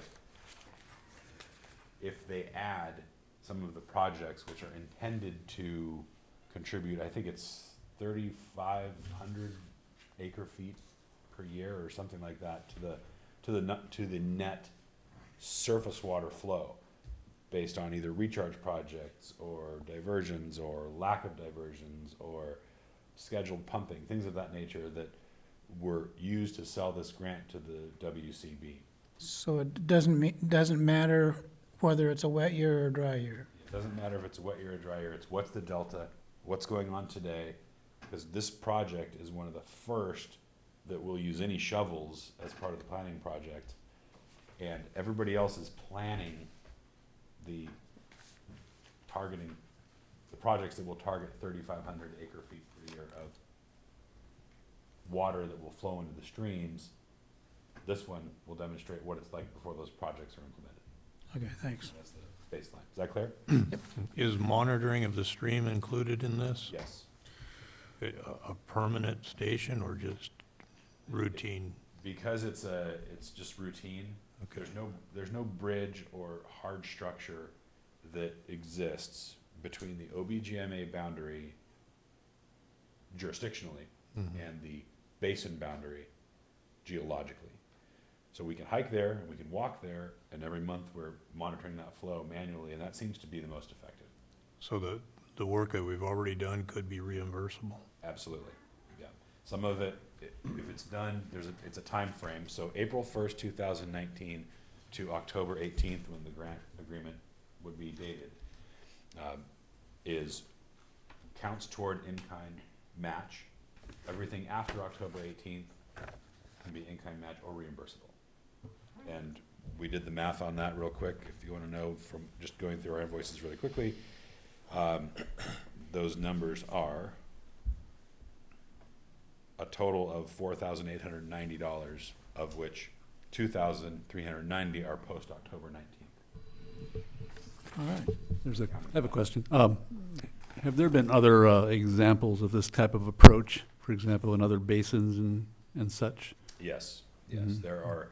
I mean, obviously we have a discrete monitoring well here in Ojai, but that's in the recharge area.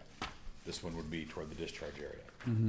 One of the classic examples, if you go to Seaside Park, Ventura, down in the middle of the parking lot during a wet year, you see artesian monitoring wells flowing out into the park by the dredge.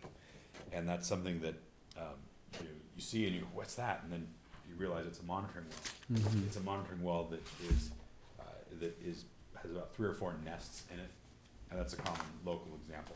Where Okay. That's used to demonstrate how much recharge is going on in the Freeman diversion, spreading grounds, and things of that nature that are finding its way oceanward, and what's going on in the shallower zones that are not flowing artesian.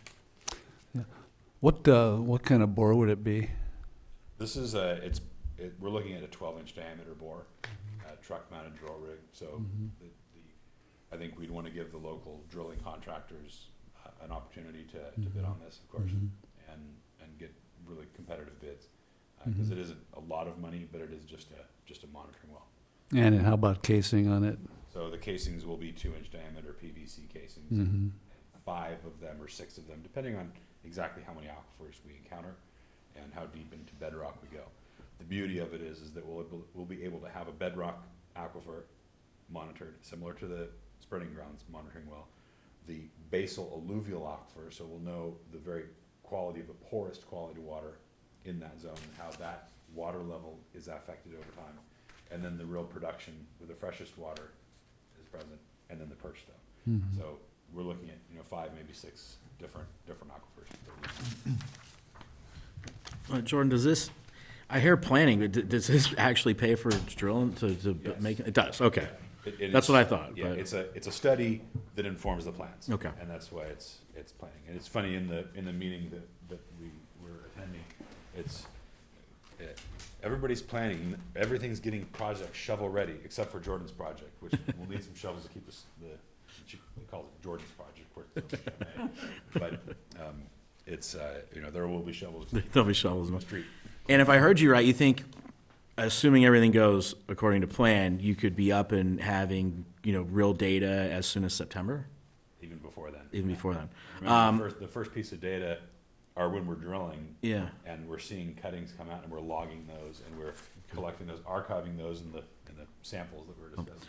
I obviously don't need to tell you, but I'm going to say it anyway. I can't tell you how important this data on this particular project may be for this basin, this community, and the entire watershed, because this information not only is going to make a difference how the rest of the watershed handles some of this litigation that's ongoing, but specifically for the basin, this may be what a lot of people are relying on, and it comes from one of the best sources, and it's being paid for. And if anybody's not aware, the court today, I was on the call, they approved extending the time to file the answers on the case until September.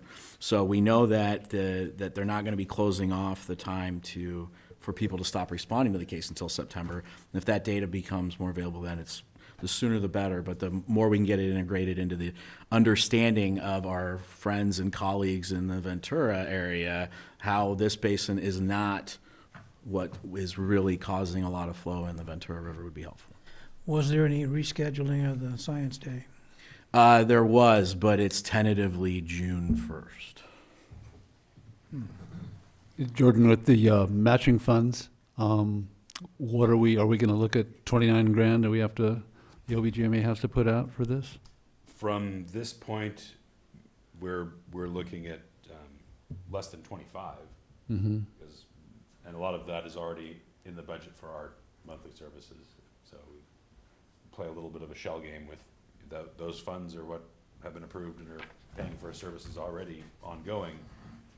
It just applies toward the grant. Okay. And I'll make sure that as part of my updates on the cost of service analysis, I'll include this grant cost as well. Anything else? I'm just wondering if it's clear to everybody who the grantor is in this agreement, because it's not defined. And with regard to payment of the invoices that the agency would submit to the Resource Conservation District, the invoice shall be paid within 14 days after receipt of payment from grantor. So, I don't want to hold this up or complicate it, but I don't know who the grantor is. I'm assuming it's the Wildlife Conservation Board, but Yeah, is it state water? That they were giving the money to RCD and RCD. Yeah, Was yeah. Okay, and that's fine, except that it says that, there's a distinction between the grantor and the VCRCD in this agreement, so it just, To be fair. not expecting any problems, but John, do you remember, she gave a I think it's an estimate RCD. time of reimbursement. Seemed pretty quick by my estimation. Yeah, I don't remember the amount. I think it was a Or 30 to time, 60 day. Yeah, something like that. Yeah, it was And, fairly quick. fortunately, we can hold off if we need to on receipt of some of those invoices. Yeah. It's my understanding that these invoices, when we complete them, were there to be submitted to the Ventura County Resource Conservation District for reimbursement. That's right. Yeah, right, and then it says, and then the Resource Conservation District shall pay the invoice within 14 days after presumably they receive payment from grantor. No, that one line, grantor payable to Clarified. grant contact information and billing. I have to call Deborah Gillis anyways on this billing, so I'll ask her that question. Who was grantor? If we're so inclined, can we approve it with the understanding that staff will figure out who the appropriate entity to pay is? Make sure it goes I smoothly. think so. Let's not delay it. I don't want to complicate it, but yeah, I think that's appropriate. All right, I'll move we approve it then, making sure that with the caveat that there may be a small amendment necessary to make sure the right entity is being paid. Small amendment. Just the amendment would be that under this agreement where staff needs to change who is being paid. If they need to change the agreement with the amendment to who is being paid, that's authorized. And other than that, accept the rest of the agreement as written is my motion. That was long. Yeah, it should come on a regular Tuesday. The agreement with the option for staff to change who is paid consistent with the entity that needs to be paid. I'll talk to you in a minute. Director Beverly? Yes. Director Black? Yes. Director Finn? Yes. Director Felke? Yes. Chair Pages? yes. So, and it's my understanding that this, because I have the original, is going to be signed, and then you're going to sort out that other part. Yeah. Pay to the to RCD. I mean, Yeah, I'll need to make a call before we sign this and send it to him. Okay, okay. I would suggest that if John can just get clarification on how it'll work in terms of payment, and he's comfortable, that it's fine. So we can sign it, and then, and if it's not clarified, then we throw it away, start again. I would suggest that John get clarification before it gets signed, but maybe I'm missing something. Yeah, I can sign it any time. Richard's authorized to sign it. They're authorized to change it if needed. Got it. Okay. Did you call the roll on that? yes. Yes. All right, we have the board calendar. Did you anything I just particular? put this together quickly so you'd have it, but also understanding that usually late in the year, we run up against the holidays.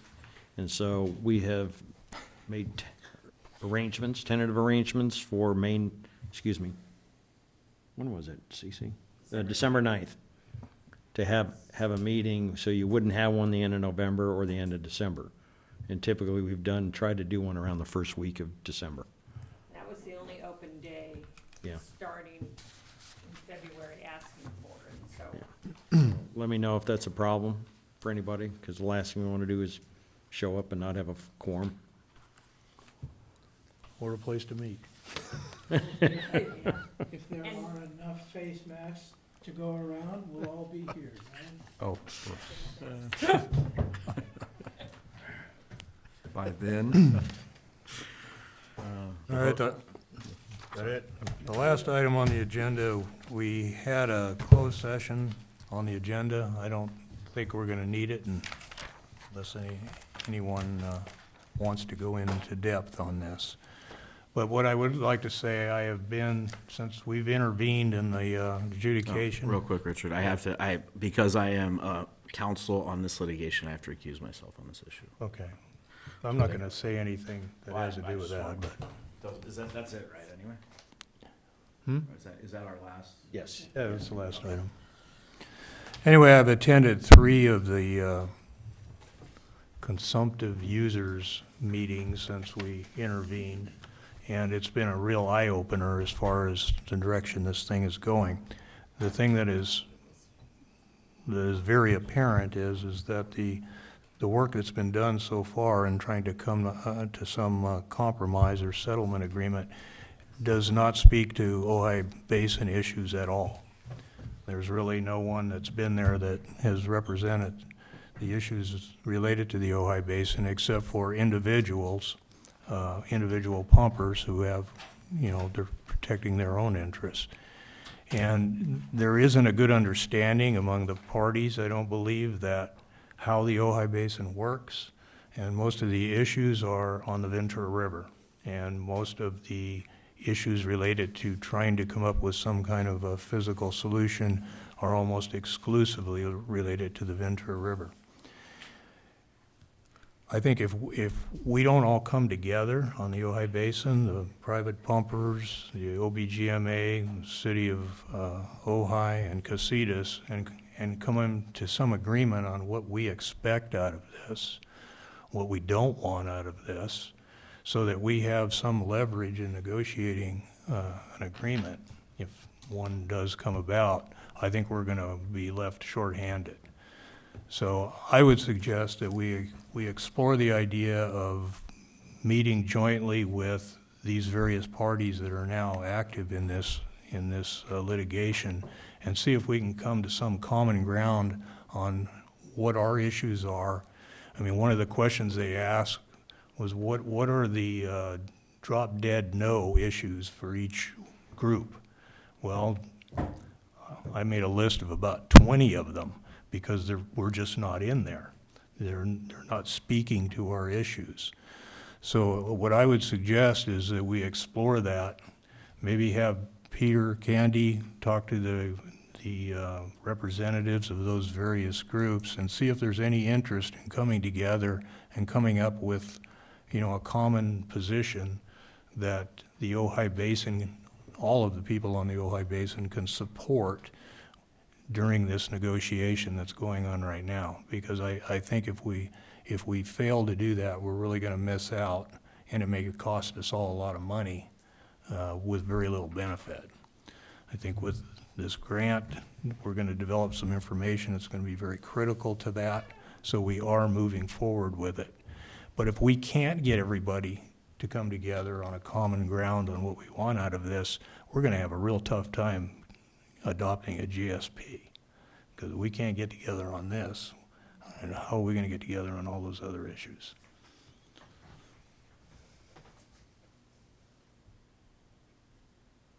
No comment. Well, I guess, is it worth pursuing? Well, the one thing that we could get everybody to talk about are the flow rates on San Antonio Creek. Yes. You're not gonna have much standing to talk about the flow rates of the 5 reaches of the Ventura River, so we can concentrate on San Antonio Creek, I think. Yeah, exactly. I mean, we really don't have issues with the other things. Well, we do, but. Well, I mean, the OBGMA, the Ojai Basin, we don't have issues with the other things, except we may be required to pay for a lot of those other things that are of no benefit to the Ojai Basin and the San Antonio Creek. There may be things that could be of benefit, that could be part of this, I don't know. I mean, this perch zone is a perfect example of that. It is the example. Yes, and the distinction here is the Ventura River, they're fighting over the flows that originate way upstream. And it's what's left after everyone takes their water before it gets to the ocean. We're kind of in the opposite case. The water's coming out of our basin, at least out of this perch zone basin in the dry season, and that's the flow to the creek. And that's a different situation, and I think if we could all kind of have a common understanding of what it is we're trying to do versus what the people on the Ventura River are trying to do, again, if there is a settlement agreement, we have to make sure that it's gonna work for us and not work against us. Well, all of the flow regimes for the Ventura River and even San Antonio Creek were all developed by the hydrologist for the city of Ventura. So, they may be suspect. Yeah, no, I agree, and the flow for the San Antonio is at the Highway 33 bridge, over 5 miles downstream of us. We have no control over that. So if the finger is going to be pointed upstream at the Ojai Basin because the flow is inadequate 5 miles downstream, we want to have something to say about how that's developed. Well, it'll be pointed directly at the pumpers. Well, that's the problem right now.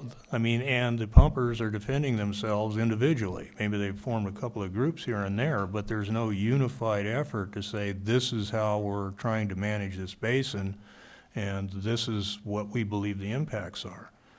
It would seem to me it would be a much better use of resources if we work together on this and with common ground. I think we all want the same thing, than it is for each party to go on their own and try to negotiate the various points they want in this agreement.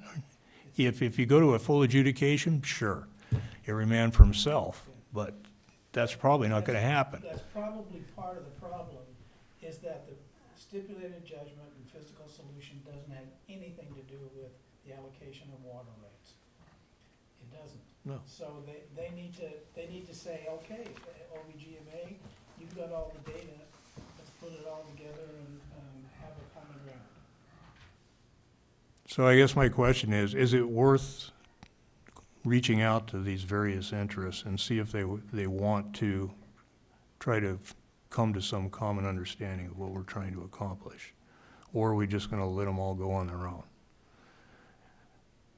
Because we're gonna have a tough time getting a GSP through if we don't have the cooperation of the pumpers, the city, Actually, CETAs. I actually see it. I don't see the two tied together, and maybe it's my naivete, but I will be recusing myself from all these votes in regards to this because I am named in the suit specifically. But I don't quite make that connection, Richard, excuse me. But I do think that it is, if we can get them together, great. But I just know, even the group I'm involved in, when people are asking to come in, we're saying no because of it's just going to be difficult. But I'm all for it. Well, I think the connection is the one element that's the toughest element for us to deal with in the GSP is the flow out of the basin. That's going to be the most contentious issue. The rest of them I don't think are going to be that difficult. So if we work together on the theory that the flows out of the basin are not related to basin level caused by pumping, I mean, that's a major issue. But if we just get an arbitrary number that says this is how much has to be at San Antonio Creek, and they're going to look upstream at us. And, I agree that what they're trying to do now is avoid the allocation of water. But if it ever comes to that, we should be in a position where we can demonstrate that the pumping level, the level of the basin is not the driving force behind the flows in the creek. And that is a common thing all of us should work to help demonstrate, and that should be our position throughout this, that if we provide the flows that are essentially natural to the stream, we're doing our part and we're satisfying the first and most important element of the GSP. There is one other thing, and it's that the physical solution for the fish does not, it only makes sure that the fish is kept in good condition. But some of the flows are irrational. I mean, it sounds like they're trying to get us to the point of a fish being able to migrate all the way from the coast to when they bump their nose into the Tillamook Dam. That's Yeah. not gonna happen. No, I understand that, and that's part of the whole reason for a lot of this. But the other thing to remember is we're gonna have to deal with flows out of the basin, not just for supporting steelhead. We're gonna have to deal with flows out of the basin to support the rest of the environment in that stream to some standard, whatever it is, I don't know. But it won't be just the steelhead. So we're gonna have flow, some measurable flow or some way to determine how that is regulated, other than pumping, stopping pumping. It's called groundwater-dependent ecosystems. Yeah. And it is, but it's a little bit different in our case. We're kind of the top, we're the spring that brings the water into the stream, and we're at the very top of it. So if we can't all, that are involved in this, can't get together and agree on that the salvation here is to deal with this stream flow issue right in our backyard here. And that's the only way we're gonna deal with how to manage the pumping without having to have this constant flow coming out of the basin from every zone in the basin. It seems to me a very simple, hopefully valid, but a very simple thing for all of us to agree upon. And right now, it's not even being discussed. I mean, we're talking about all kinds of things to enhance the fishery, but we are going to be required to have water flowing out of that basin. And that is going to be the thing we're going to have to address, whether it supports the fishery or not. Oh, I agree. Good evening. We're done? I guess so. Well, is there any direction or? I've got to get going. Well, we don't have a quorum to make a recommendation because it's kind of a ridiculous thing. Every one of us is involved in this lawsuit. I'm recusing myself. I understand that, but so does Ryan. You know, you're Russ is part of it. Peter's part of it. I think there's an interesting plea there, but